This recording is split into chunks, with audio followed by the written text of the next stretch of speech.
শনিবার ছিল জামাই ষষ্ঠী, তাই বেরিয়ে পড়েছিলাম বাজার করতে। প্রথমেই চলে গেছিলাম মাংসের দোকানে। সেখানে তো মাংসের দাম দেখে মাথায় হাত, 1100 টাকা কেজি, তাই আর ভিডিও করতেই ভুলে গেছি। তারপরে চলে এলাম মাছের বাজারে।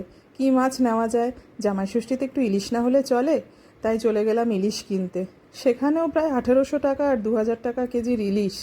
যাই হোক, ওই যে নিয়ে নিলাম একটি, ইলিশটি ছোলাই হচ্ছে, নিয়েই নিলাম একটা ইলিশ, না হলে আর চলে না।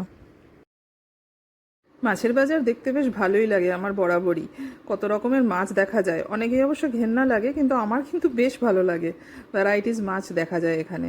বাজার তো হয়ে গেল, এবার তো রান্না করার পালা। রান্না চলছে মাটন ডাক বাংলো আর ইলিশের তেল ঝাল, আর 5 রকম ভাজা, এসব তো আছেই, ডাল টাল এগুলো তো আছেই। মাটন ডাক বাংলো রেসিপিটা এই প্রথম ট্রাই করলাম অতনুর রান্নাঘর দেখে, কিন্তু খেতে খুব ভালো হয়েছিল, দারুণ হয়েছিল। এখন মাংস কষানো চলছে, কষিয়ে তারপর একটু টেস্টও করতে হবে। ওই যে পাশে ডিমও রাখা, এটাতে তো ডিমও যায়। যাই হোক, রান্নাবাড়ি কমপ্লিট, এবার খাবার দাওয়ার পালা। ভাত, পোলাও, 5 রকম ভাজা, ডাল, ইলিশের তেল ঝাল, মাটন ডাক বাংলো আর মিষ্টি, ফল, এগুলো তো আছেই। এইভাবেই আমাদের জামাই ষষ্ঠীটা দারুণ কাটলো খাওয়া দাওয়ার মধ্যে দিয়ে।